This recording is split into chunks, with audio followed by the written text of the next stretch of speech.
Vipassana is really an art of sensitivity. And when I mean an art of sensitivity, I mean there's not just one or two or three kinds of sensitivity. There's actually, if you really understand the whole process, there's hundreds of kinds of sensitivity. For example, you can be sensitive to the physical sensation of the body, but within this physical sensation of the body, there's other more subtle dimensions which you're not right now experiencing because your perception has remained limited. For example, you experience the grossness of the body, that's part of physical sensation, but the nadis that are operating through the body, the pranas and the different qualities of the prana, for example, there's apana below the navel, there's what is normally called prana at the chest, vyana which spreads through the whole body, udana which is here at the throat. As an experience, you will experience it as physical sensation. You will experience some quality of this, like when you're practicing the pranayama, some rippling vibrations in the body, right? Or I may have told you about another kind of experience where this is what has been traditionally called the levitation among some traditions.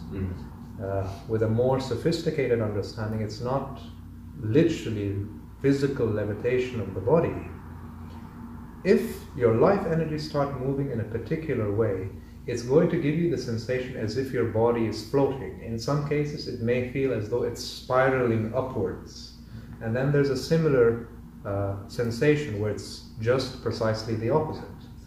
Where I like to describe it as like kind of like when you're in the airplane and then suddenly there's that dip and then it comes back up.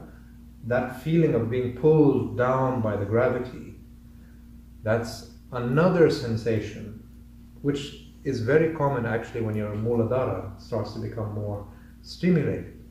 Now all of this belongs within the category of physical sensation, but normally most people don't experience those subtler dimensions of physical sensation. You get me? So even when I say sensitivity of the body, even included within that sensitivity of the body are a range of other sensitivities.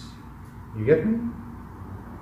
So your sensitivity develops in time depending on how penetrating your perception is.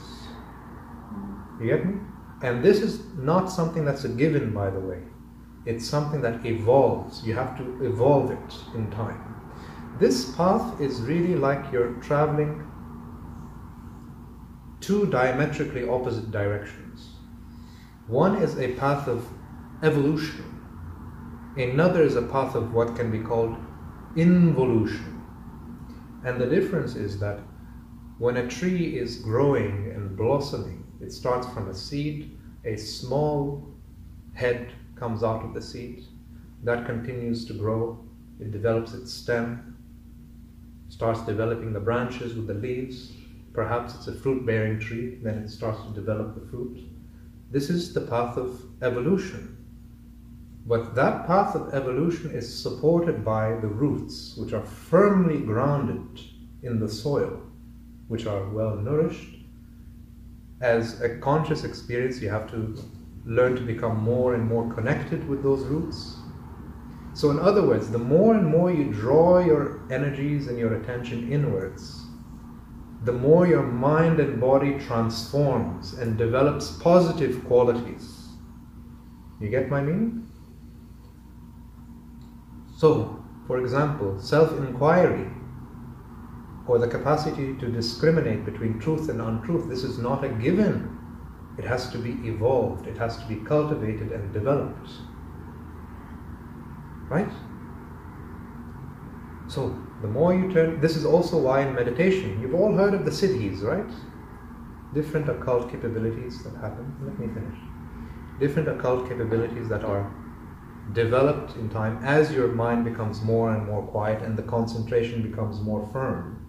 You start to trigger to the surface different capacities of your unconscious.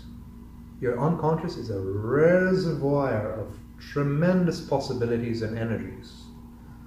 The archetypes, for example, all located in the depths of your unconscious.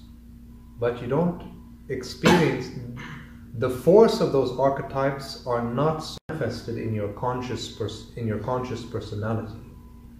Right? Make sense? So, in this process, we're traveling both paths. A path of involution, where you turn your energies and your attention inwards towards discovering the original essence of the mind. What is the real mind that's operating behind all these different expressions and appearances of the mind? It's the same one indivisible reality. We give it different names, calling it, seeing them as different forms. A, B, C, D, all the way down through the alphabet. But essentially it's one indivisible reality. The same original face behind all the different masks of the present moment. That's the real mind. And that real mind is actually not separated from the expressions of the mind. Everything is Buddha nature. Thought is Buddha nature. Emotions Buddha nature. Seeing, hearing, smelling, tasting, touching, all this is Buddha nature. But once you have this insight into the original nature of the mind, the next thing that you have to learn is how to allow it to be continuous. I've talked to you before about the different states of mind. The waking state, the dream state, dreamless sleep, and Turiya, the state of pure consciousness. Have I talked to you about Turiyatitta? Above the fourth. Right. Turiya means the fourth. That is the fourth state of consciousness. That's the undercurrent running throughout all the other states. In your wakefulness, it's there. In dream, it's there. In dreamless sleep, it's also there. Evidence that your awareness is there in your dream? Very simply, when you wake up, don't you sometimes remember your dreams? Sometimes you remember them. Sometimes you forget them. How can you remember them? Because there was awareness while you were in the dream. But what was lacking? Why were you a zombie in the dream? Kind of like you had a shadow self, a split personality. You weren't the ego or the image that you think of as yourself now. Right? But why you didn't have the lucidity that you have right now? Very simple. You were conscious, but you were not conscious of your consciousness. So you were aware, and remember, awareness is impersonal. It's impersonal. It's not my awareness or your awareness, his or her awareness. It's just a pure mirror. But you were not conscious of the consciousness. So the consciousness was there, but so was the zombie. And what happens if you become conscious of the consciousness in the dream? You'll have a lucid dream. You'll be awake while in the dream. Right? What would happen if you were truly conscious in dreamless sleep? You know what will happen? You will experience Turiya, the fourth, just pure consciousness. Think of pure consciousness, it's kind of like a conscious sleep. In dreamless sleep, there's thoughtlessness. In dreamless sleep, there's also the loss of the identity or your limited sense of self. Right? Do we see this? Thoughtlessness and loss of the limited sense of self. Just include one more element. Include consciousness. This is Turiya. Pure consciousness without being corrupted by the false mask of the ego. Now if we take this a step further, now you're entering a path of integration. This is what's called Turiyatitta. Turiyatitta means beyond the fourth. So before I talk about beyond the fourth, just so you have some kind of symbolism where you can combine all these ideas together. The symbol, you all know this, the symbol of Om, right? This part, wakefulness. this part, dream, dreamless sleep, the small crescent moon with the dot on top, that's the fourth state, Turiya. You know what will be Turiyatitta? It's the whole Om symbol. And I'll tell you exactly what I mean by that. All the states together. Meaning, in your wakefulness, the state of pure consciousness remains. Whether you're in dreams, pure consciousness remains. In dreamless sleep, still the undercurrent is undisturbed. In other words, thought or no thought, emotion or no emotion, activity of the mind or no activity of the mind, the pure consciousness is always undisturbed. So this is why it's very important. First, you catch a glimpse of that pure stillness and silence of mind.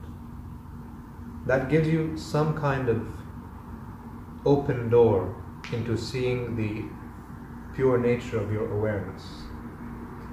But then the second part is the path of integration. It cannot just be a glimpse. Now, in your wakefulness, are you merged in samadhi? Or have you fallen back to the old patterns, in which case the Turiya was just like a passing dream? Right? And whatever is not enduring cannot possibly bring total freedom. Total freedom is stability, it's strength, it's power. It doesn't have the fragility that comes with a mind that's constantly changing. But it doesn't reject a mind that's constantly changing either. You get my meaning? You have to be involved in the world of change and at the same time so integrated with the world of change that in the heart of change there's something else which is changeless. So that means the ordinary and the beyond are indistinguishable.